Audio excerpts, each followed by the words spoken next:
مساء الخير متابعي قناة زوم تي في مغرب. اليوم معنا الأخت حليمة travailleuse سوسيال، غد تجاوب على مجموعة ديال الأسئلة لمجموعة ديال الإخوان والأخوات كيبغوا يحتاجوها في الحياة اليومية ديالهم، خصوصا بفرنسا وعموما بأوروبا، يعني فيما يخص يعني لي بريستاسيون فاميليال في المجال الاجتماعي. يعني الأخت حليمة اليوم غادي تفيدنا بحكم العمل ديالها وبحكم التمكن ديالها يعني من أهل الاختصاص. غتعطينا مجموعة ديال المعلومات اللي أنا متأكد أي إنسان كيشوف هاد لا فيديو غادي يكون محتاج هاد المعلومات. أكيد الأغلبية منا عندنا معلومات سطحية، ولكن اليوم غادي ناخذ معلومات يعني اللي غنستافدوا منها في الحياة اليومية ديالنا. ما غاديش نطيل عليكم، كنرحب بالأخت حليمة في قناة زوم تي في مغرب. أخت حليمة مرحبا بك. شكرا سي حسن. السلام عليكم، مساء الخير مشاهدينا قناة زوم تي في.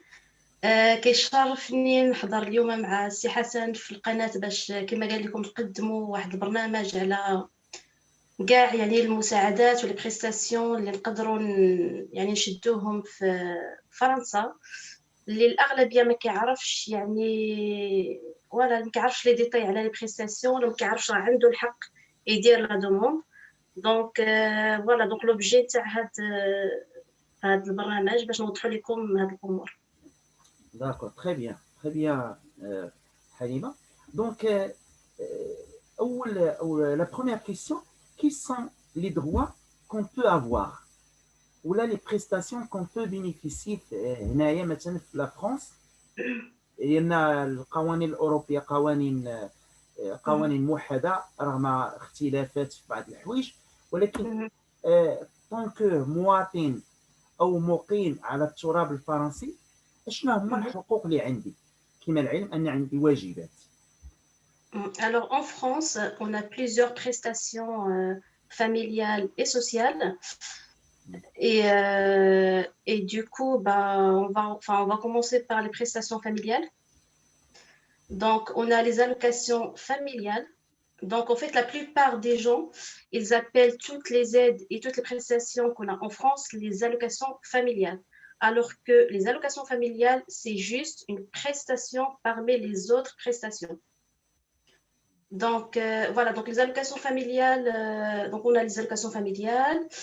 Nous avons l'allocation de base, la prime à la naissance, l'allocation d'éducation enfant handicapé. Nous avons le complément de mode de garde. Nous avons la prestation partagée d'éducation d'enfants. Nous avons l'allocation adulte handicapé, le RSA, la prime d'activité, en fait, voilà, et les aides au logement. D'accord. Merci Halima pour ces informations. Donc, on va traiter prestation par prestation. Alors, je pense, est-ce que c'est possible qu'on commence par exemple le RSA? Le RSA, ça signifie quoi? Alors, le RSA, c'est le revenu, de solidarité active. Donc, c'est une prestation plutôt sociale qui est versée aux personnes ayant donc 25 ans et plus, sauf quelques exceptions. Et du coup, en fait, c'est un revenu minimum qu'on verse en fait à une personne qui n'exerce pas d'activité, qui n'a aucune ressources, ou alors c'est pour compléter en fait ses ressources modestes. D'accord, très bien. Et une deuxième prestation, les APL, c'est l'abréviation de quoi? Et quelles sont les conditions avec lesquelles on peut avoir cette prestation? Alors, en fait, les APL, on va dire le mot qui est utilisé par la plupart des gens. Mais en fait, l'APL, c'est l'allocation personnalisée au logement. D'accord? Et avant, il y avait en fait 3 prestations concernant le logement. Donc, il y a celle-là, donc l'allocation personnalisée au logement. Il y a l'ALS, et il y avait l'ALS et il y avait l'ALF. Donc, c'est donc l'allocation au logement social et puis l'allocation au logement familial. Mais par contre, maintenant, comme vous le savez, donc il y a une nouvelle réforme à partir de janvier 2021 qui a regroupé les trois prestations en une seule qui s'appelle aide personnelle au logement, donc qu'on appelle donc l'APL. APR, d'accord, très Et bien. du coup, vous m'avez donc posé la question sur donc, les critères. Donc, les critères, donc, le premier critère, c'est les ressources. Mhm, Après, donc, il y a le montant du loyer, mhm, la composition familiale. d'accord. Voilà, le montant du loyer, les ressources, la composition familiale. C'est vraiment les trois critères, on va dire, principaux pour bénéficier en fait de cette prestation. D'accord. Et ce qui a changé, je ne sais pas s'il faut parler un petit peu de l'actualité. Oui, bien sûr. Alors, comme le 1er janvier, j'ai fait une émission sur les nouvelles lois qui vont être appliquées à partir du 1er janvier, où Oui. ça a été déjà fait. Donc, Mhm, les APL, alors, au lieu, mhm, vous pouvez me corriger, on ne sait jamais si je me trompe, avant mhm, le 1er janvier 2021, mhm. les APL, ça a été avec la procédure suivante, c'est-à-dire de demander comment, les impôts, c'est-à-dire les impôts sur le revenu pendant les 24 derniers mois. À partir du 1er janvier 2021, ce sera juste les 12 dernières fiches de paie. Est-ce que c'est le cas ou Oui, effectivement. Donc, avant cette nouvelle réforme, on se basait sur les ressources annuelles des 2 dernières années. Donc, et maintenant, en fait, on se base sur, on va dire en gros, hein, sur les 12 derniers mois, mais juste concernant tout ce qui est en fait les salaires, les indemnités du chômage, en fait les voilà, revenus d'une manière générale, les revenus? voilà, les revenus de manière générale. Après, en fait, il y a certaines ressources de l'année dernière. On se base sur certaines en fait, ressources de l'année dernière ou de l'année d'avant. D'accord, ok. Mais en fait, ce changement, ça permet vraiment de prendre la situation actuelle de la personne. Donc, les 2 derniers mois, donc c'est plus proche que donc 2 ans auparavant. Et ça, en fait, ça a changé avec aussi en fait la politique des impôts. Donc, avant, pour avoir les ressources, par exemple, de cette année, donc il fallait en fait attendre 2 ans. Mais D'accord. maintenant, comme il y a en fait le prélèvement donc À la à la ressource, oui. source, voilà, la ressource. Donc maintenant, en fait, c'est plus, on peut avoir en fait les ressources plus récentes qu'avant. Et C'est normalement, vraiment suite au changement en fait de la politique des impôts qu'on a changé aussi le calcul. d'accord. Est-ce qu'on peut avoir des recours plus Et, récentes? et- et normalement la situation soit révisée de 3 mois à 3 mois. Oui. Donc après, en fait, Hmm. l'établissement demande à la locataire de déclarer certaines ressources, mais c'est pas systématique. D'accord, ok. On Alors, se base sur les ressources de 3 mois, mais on ne demande pas au locataire de justifier de ses ressources tous les 3 mois. Ça dépend des cas. d'accord, ok. Alors, et la prestation suivante, j'ai entendu Oui. euh, allocation pour enfants handicapés, c'est ça? Et adultes handicapés, la AH, Oui, je pense. C'est ça. oui, c'est l'AH et l'AEH. D'accord. Et est-ce qu'il y a des changements cette année? Il y a juste les barèmes qui ont été en fait revalorisés, mais sinon les critères restent les mêmes. C'est-à-dire que, par exemple, l'AH, l'allocation adulte handicapé, c'est pour les personnes ayant donc au moins 20 ans, Donc, sauf certaines exceptions, comme d'habitude, hmm, et c'est à base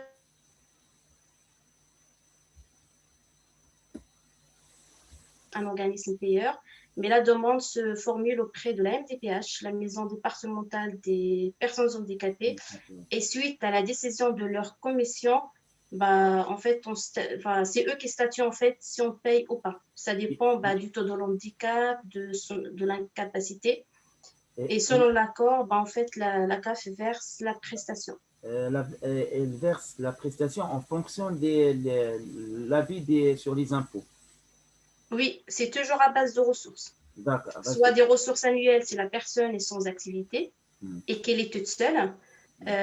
Soit en fait, c'est trimestriel en fait quand la personne exerce une activité où il a des D'accord, ressources. d'accord. Par contre, j'ai une question. Oui, D'ailleurs, je vous remercie pour ces informations. je vous en Donc, prie. j'ai une question. Un jeune Oui. homme ou une jeune fille qui a par exemple 20 ans, 21, 22 ans, c'est bon, il a eu son bac ou il n'a pas eu son bac, donc il n'arrive pas à trouver un travail. Est-ce que Mhm. l'État, il a préparé quelque chose pour ce jeune homme ou cette jeune fille? Il y a par exemple le RSA, mais ça dépend de l'âge de la personne. C'est-à-dire, on suppose qu'il a moins de 25 ans. Moins de 25 ans. L'aide de logement, c'est là un logement indépendant.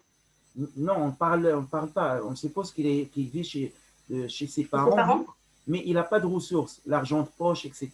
Est-ce qu'il y a, est-ce que la CAF il peut intervenir sur certaines conditions? Non. S'il a moins de 25 ans, il ne peut pas bénéficier du RSA. Je D'accord. vois que le RSA, mais comme la condition de l'âge n'est pas remplie, donc je ne vois pas de prestations avant les 25 ans. Ok, merci beaucoup. Et la prime d'activité, c'est quoi exact? Parce que moi, personnellement, je ne connais pas la prime d'activité, c'est-à-dire. Alors, la prime d'activité, c'est une prestation qui était versée auparavant par les services fiscaux, par les impôts. Ouais. Et depuis 2016, si je ne me trompe pas, oui, depuis janvier 2016, la CAF a repris cette prestation. Et du coup, c'est pour les personnes qui exercent une activité, salariée ou non, et, euh, et qui ont des ressources qui ne sont pas très, très élevées. Donc, c'est D'accord. à condition de ressources aussi. Et c'est une déclaration en fait trimestrielle. Donc, tous les 3 mois, la personne déclare ses salaires ou son chiffre d'affaires. Donc, ça dépend en fait de son activité. Et selon ses ressources, en fait, en fait, la CAF fait un calcul pour voir si elle peut bénéficier ou pas. C'est un droit trimestriel. Et D'accord. si en fait il n'a pas le droit à ce trimestre, ça ne veut pas dire qu'il ne peut pas en avoir le trimestre d'après. Donc ça dépend vraiment de ses ressources. Et c'est pour le foyer. En fait, les Ah, pour ressources, le c'est toujours foyer. pour le foyer. D'accord. Alors, Et juste Anima, par rapport à l'âge, c'est 18 ans minimum. 18 ans, d'accord. Juste, Mm. Anima, euh, ça me revient une question sur les aides, les allocations personnalisées au logement. Alors, ça, Oui, c'est généralement pour les locataires, mais pour les personnes qui sont propriétaires des maisons et des appartements, est-ce qu'ils ont quelque chose? oui. Donc il existe donc l'aide à l'accession. Par contre, il existait, on va dire, Jusqu'à l'aide en fait. 2011, non, jusqu'à 2012. Non, non, en fait, c'est 2011-2012, pour non? juste les prêts qui sont signés à partir de février 2018, ils n'ont plus le droit. Ah oui. Par contre, ceux qui ont signé en fait des prêts auparavant, voilà, donc si on fait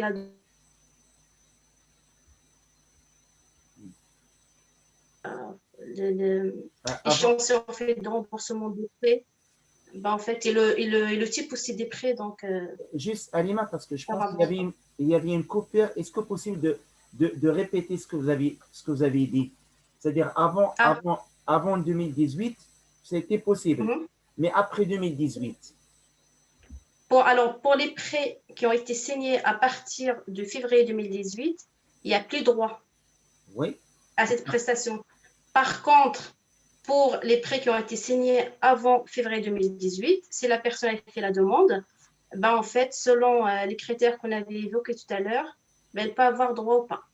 Et Mais en après, tout cas, ça a existé. et, C'est et possible. et après février 2018, Mhm. rien. Et il n'y a plus rien là.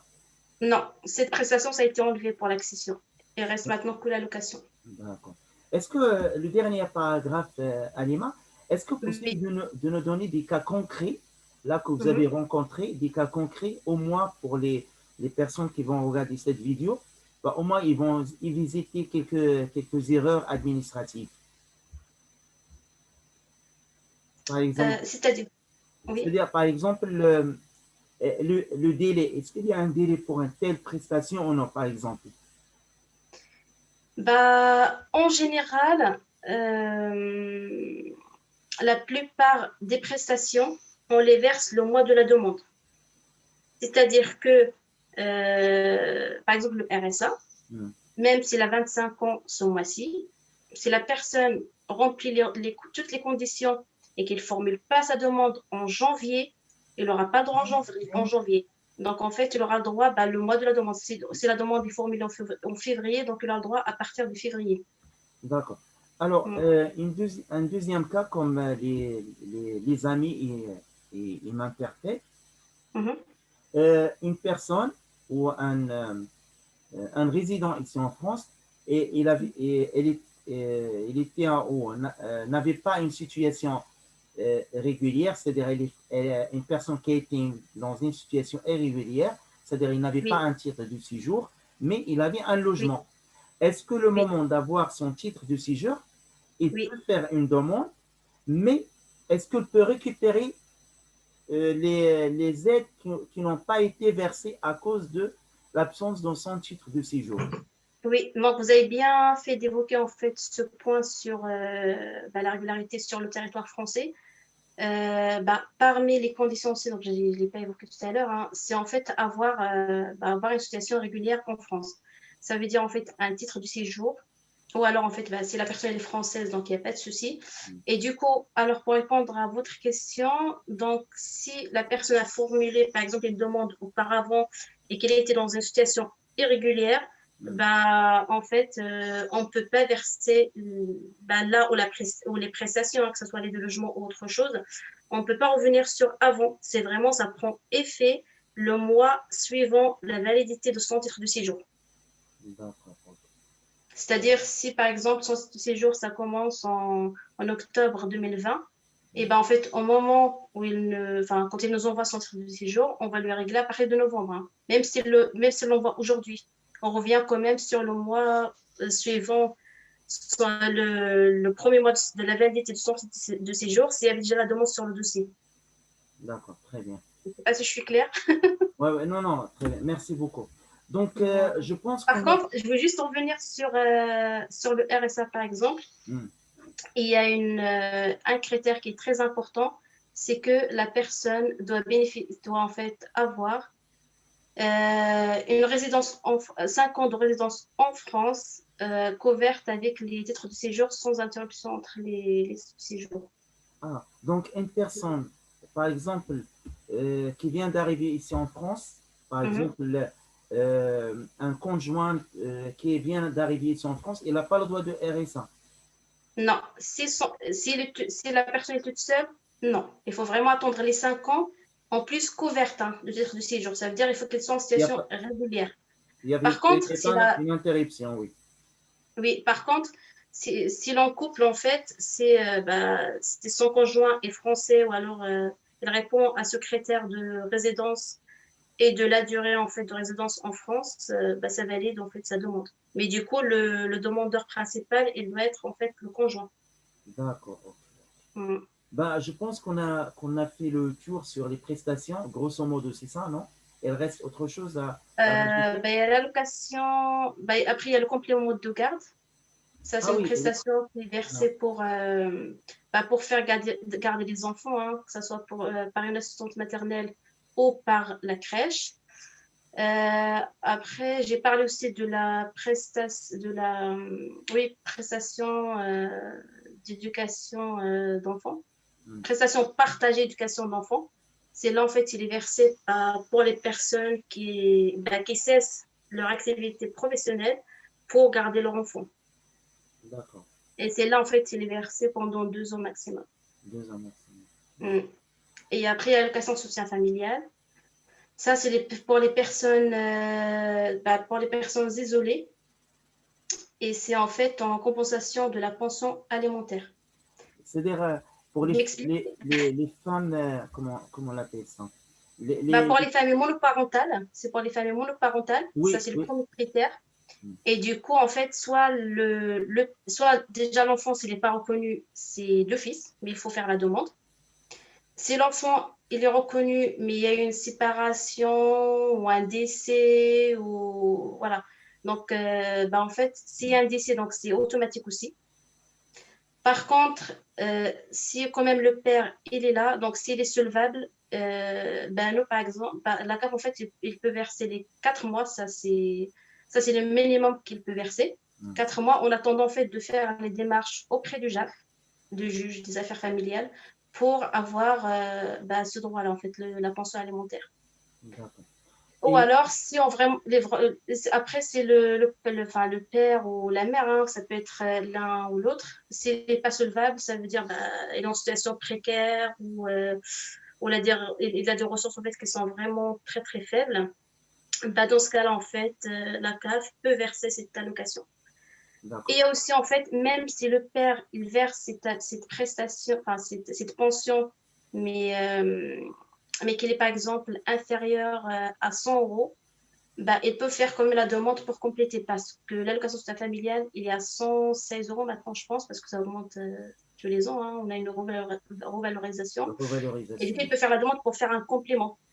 D'accord. Ou alors, s'il y a aussi un problème, il y a quand même un jugement, le père il doit verser cette prestation, mais, euh, mais en fait, il y a un problème. En fait, le père il ne veut plus verser cette prestation ou quoi que ce soit. Et ben en fait, la mère peut faire quand même la demande pour, voilà, il peut envoyer le jugement, dire oui, certes, il y a en fait voilà, il y a une pension quand même qui devrait être versée par l'autre parent, mais que le père ne verse plus. Dans ce cas-là, en fait, la CAF peut verser cette allocation de soutien familial qui remplace cette pension. En attendant, donc la CAF, en fait, elle fait le nécessaire pour recouvrer en fait cette pension auprès du père. Juste euh, une question avant une autre. Oui, Euh, les familles qui ont un seul enfant, oui. cette famille, elle a le droit d'avoir une Mhm. allocation? Oui, donc ça dépend de l'âge de l'enfant. Donc, si par exemple, il a moins de 3 ans, donc il y a l'allocation de base qui peut être versée jusqu'à 3 ans de l'enfant selon, bien sûr, les ressources du foyer. Et auparavant aussi, il y a la prime à la naissance qui existe. La prime à la naissance, quels que soient les revenus, non? Non, c'est à base des ressources. La prime à la naissance, l'allocation de base, c'est à base des ressources. C'est ce qu'on appelle la page. Hein. La plupart, ils appellent l'allocation de base la page. Mais ça s'appelle l'allocation de base. C'est jusqu'à Donc, 3 ans de l'enfant. Et la prime à la naissance est versée en fait 2 mois après la naissance de l'enfant. Avant, elle était versée à peu près au 7e mois de grossesse, 7e mois de grossesse. Maintenant, elle est versée après la naissance pour éviter en fait, les problèmes qui arrivent pendant la grossesse. Et c'est un critère de ressources dans les deux prestations. d'accord. Bon, Alima, je pense qu'on a fait le tour d'une Oui. manière générale. Donc, peut-être on vous invitera une prochaine fois pour plus de détails sur d'autres prestations. Donc, je vous remercie pour le temps consacré à notre chaîne et merci beaucoup. Et avant de dire au revoir, bah, je vous Oui, il laisse. y en a beaucoup en fait. Comment? Je vous en prie. Euh, je, je vous laisse le dernier mot pour dire au revoir à nos téléspectateurs. Et on pourra en fait organiser par la suite, par exemple, une autre vidéo en fait pour répondre à ces questions. Pour que tout le monde en fait finalement profite des réponses. D'accord. Merci beaucoup. Sinon, je vous remercie pour Parce que cette je émission. pense qu'il y avait une coupure, c'est pour ça. Il y avait une coupure, oui. Oui, du coup, oui, j'ai vu que ça coupait. D'accord. Bah, écoutez, merci beaucoup et je vous souhaite Je vous en prie, une c'était avec plaisir. excellente soirée et à la prochaine fois. Euh, mais